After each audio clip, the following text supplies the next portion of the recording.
Bismillahirrahmanirrahim. Assalamualaikum warahmatullahi wabarakatuh.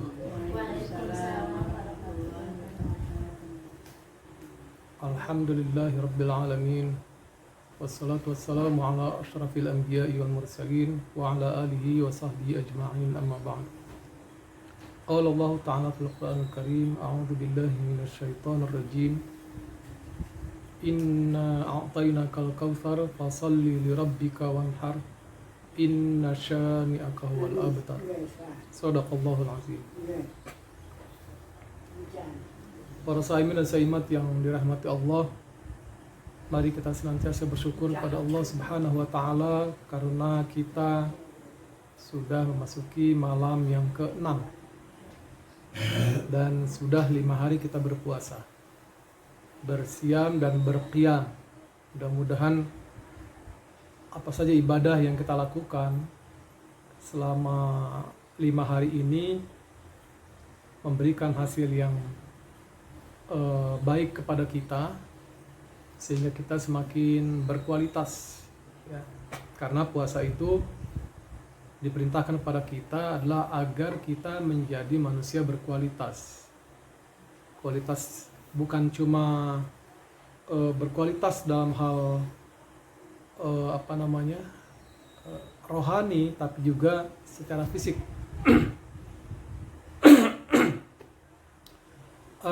Pada kesempatan malam hari ini masih bicara soal iman, tetapi dalam bentuk aplikasi yang lain. Malam ini saya membacakan surah Al-Kautsar ya. Surah Al-Kautsar yang kita sudah semua kenal ya, siapapun pasti akan hafal. Kalau tidak hafal, keterlaluan, karena ayat suratnya pendek dan sangat mudah untuk dihafal. A'udzubillahi minasyaitonir rajim. Bismillahirrahmanirrahim. Inna a'tainakal kautsar fasalli lirabbika wanhar. Inna syani'aka huwal abtar.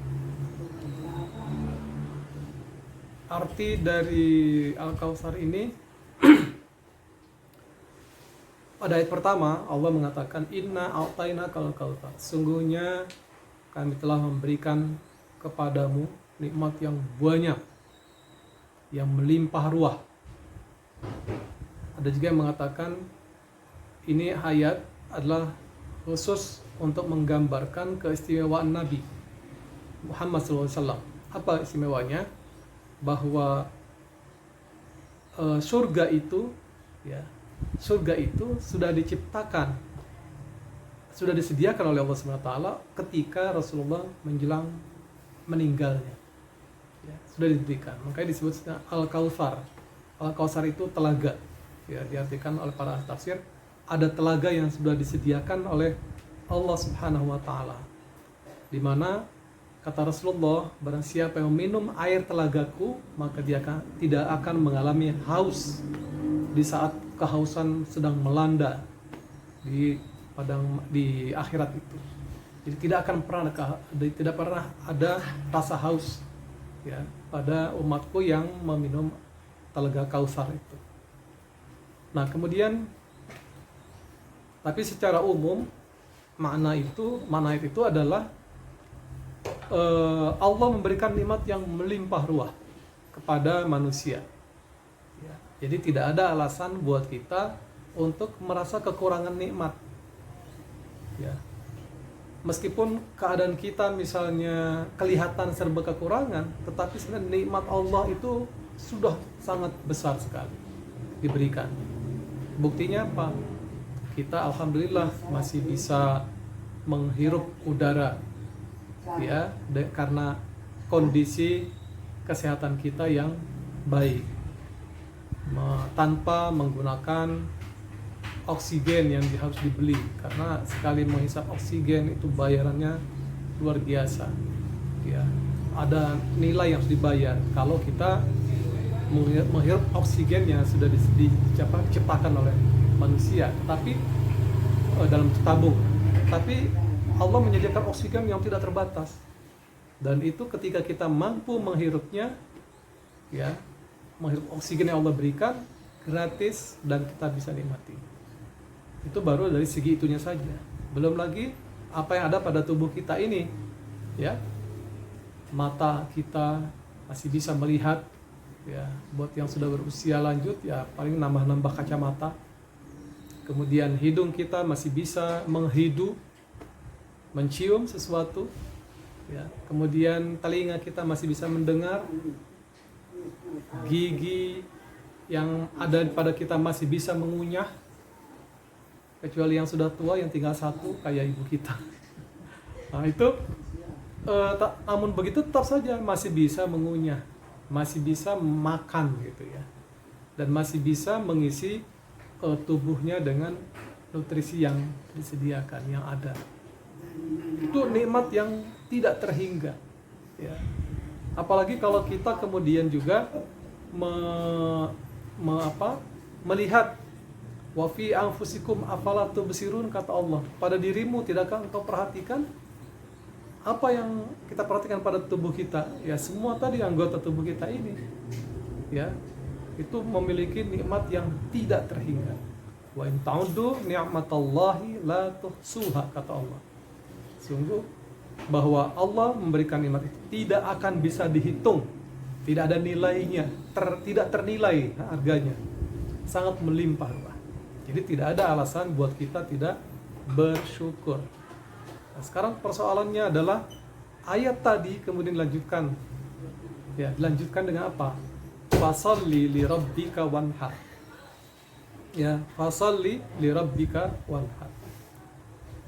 Untuk bentuk kesyukuran kita atas nikmat Allah yang melimpah ruah tadi, dan ini bukti dari keimanan kita adalah pertama, salat.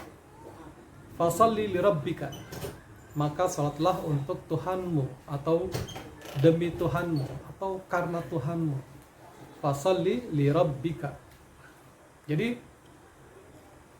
kita dalam rangka mensyukuri nikmat yang melimpah ruah ini, perintah pertama adalah salat. Dan salat adalah merupakan hisab yang akan ditanya oleh Allah pertama-tama sebelum ditanya yang lain. Ya, jadi ketika kita nanti di padang mahsyar nih, dibangkitkan lagi dari kematian kita, itu yang kemudian diadili oleh Allah di mahkamah mahsyar itu, yang pertama ditanya oleh Allah adalah salat kita. Ketika ditanya, apakah kamu salat? Ya, kita mungkin bisa menjawab, ya saya salat. Bagaimana salatnya? Nah, nanti dipanggil Rasulullah menyaksikan salat kita. Apakah seperti Rasulullah atau tidak? Kalau misalnya kita jawab, saya tidak salat, saya salatnya masih main-main, misalnya ya, saya salatnya semaunya saya, maka Allah tidak akan melihat amalan kita yang lain, meskipun kita super baik, banyak, wah, nyumbang ini nyumbang itu, bangun ini bangun itu, misalnya kita menolong orang kesana kemari, tapi tidak sholat, maka amaliyah kita seperti itu tidak ada artinya. Karena apa? Karena Allah tidak mau lihat. Kenapa? Karena sholat, ya, sholat yang utama itu tidak kita lakukan. Makanya jangan pernah kita abaikan sholat, ya. Sholat itu harus menjadi prioritas kita sebagai bentuk konsekuensi dari syahadat yang kita lakukan. Ya, di rukun Islam kan pertama syahadatain, yang kedua adalah sholat. Nah, maka setelah syahadatain itu, bentuk yang konkretnya adalah sholat. Jadi sholat itu harus betul-betul kita lakukan. Jadi kalau ada orang ngaku beriman tapi tidak sholat, maka imannya adalah iman yang hampa, tidak ada nilai gitu. Nah, kemudian dalam kita melakukan sholat, ya tadi ketika ditanya, saya sholat, oke, kamu sholat, bagaimana sholatnya? Nanti Allah akan melihat bagaimana cara kita sholat. Lalu diminta Rasulullah untuk menyaksikan sholat kita, persis nggak seperti Rasulullah. Kan kata Rasulullah dalam hadisnya, sallu kama ra'aitumuni usolli, salatlah kamu sebagaimana engkau melihat aku sholat. Jadi sholat kita tuh harus seperti Rasulullah, tidak boleh seperti yang lain. Jangan ikut-ikutan orang yang, apalagi kalau dia nggak pernah belajar sholat, terus kita lihat, oh iya sholatnya kayaknya bagus nih sholatnya nih gitu misalnya. Padahal dia nggak pernah belajar, akhirnya sholatnya wah macem-macem, ya ada yang tangannya begini, tangannya begitu, sujudnya begitu, rukunya begini, nggak karuan, tidak seperti yang dicontohkan Rasulullah. Nah itu namanya sholat yang tidak berilmu namanya. Ya, nanti kalau kata Rasulullah, ini kok sholatnya kayak begini, ya, kok ini sholatnya tidak seperti yang saya ajarkan, gitu ya, maka nanti kita akan ditolak. Allah tidak akan memeriksa amal-amal kita lainnya.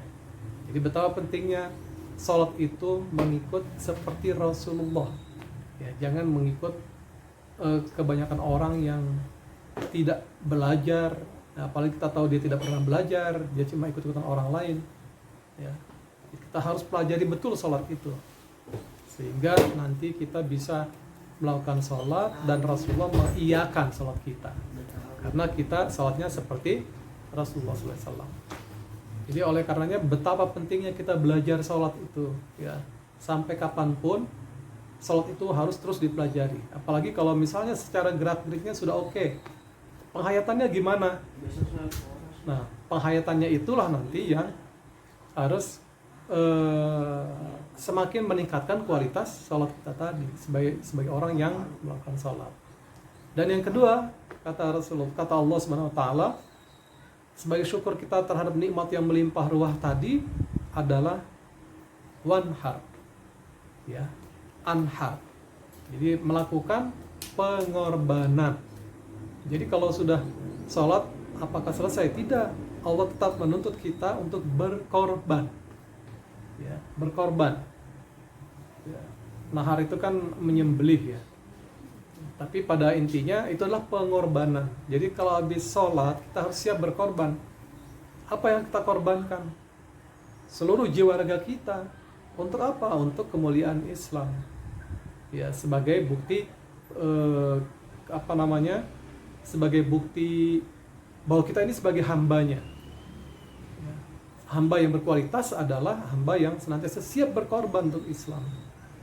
Ya, apa saja kita korbankan, ya, supaya Islam ini maju, supaya Islam ini terus liyuzhirahu 'ala dini kullih, lebih tinggi daripada yang lain-lain. Itu perlu pengorbanan kita. Yang paling kecil pengorbanan yang bisa kita lakukan adalah cobalah berikan waktu kita untuk betul-betul mempelajari ajaran Islam ini, kemudian mengamalkannya dalam yang paling sederhana sekalipun. Ya. Kalau misalnya teman-teman kita mengejek-ejek kita, Allah soalim lu dan sebagainya, jangan didengar, jangan dipikirin. Ya, ini bentuk pengorbanan kita. Boleh jadi nanti mungkin banyak orang tidak suka dengan kita, nggak apa-apa, karena kita siap berkorban untuk itu. Yang penting saya tunduk patuh, ya, tidak mau ikut-ikutan yang lain. Gitu. Jadi ini yang harus dipahami oleh kita semua, bahwa pengorbanan itu bisa dalam bentuk apa saja. Waktu kita harus kita korbankan. Ketika misalnya terdengar azan, lagi main, tinggalkan. Jangan terus saja main, tidak berkorban namanya. Nah, tapi kalau kita berani, tar lo ya, gue mau sholat dulu, azan udah berkumandang. Nah, itu berarti mengorbankan kesenangan kita. Gitu. Jadi di situ bentuk pengorbanan yang bisa kita. Begitu terdengar azan, HP langsung taruh plug gitu. Jangan asik aja mainin HP. Ya, korbankan keinginan kita main HP itu. Itu namanya pengorbanan. Dan lain-lain sebagainya. Jadi mari kita syukuri kehidupan kita ini, ya, karena kita diberikan nikmat oleh Allah tidak terhingga banyaknya. Fasalli lirabbika wanhar. Dan kata Allah di ujung ayat itu, inna syani'aka huwal abtar. Sungguhnya orang-orang kafir itu akan berputus asa dengan sikap kita itu tadi. Kita sholat, kita berkorban, orang kafir akan kecil hati dia melihat kehebatan kita dengan sholat dan pengorbanan kita. Dan situlah baru Islam akan muncul sebagai sebuah kekuatan. Mudah-mudahan ada manfaatnya. Marilah kita akhiri dengan subhanakallahumma bihamdika Asyhadu an la ilaha illa anta astaghfiruka wa atubu ilaik. Semoga Allah memberikan kekuatan kepada kita untuk mengamalkan apa yang diperintahkannya dan mengikut contoh apa yang dicontohkan oleh Rasulullah sallallahu alaihi wasallam. Demikian, assalamualaikum warahmatullahi wabarakatuh.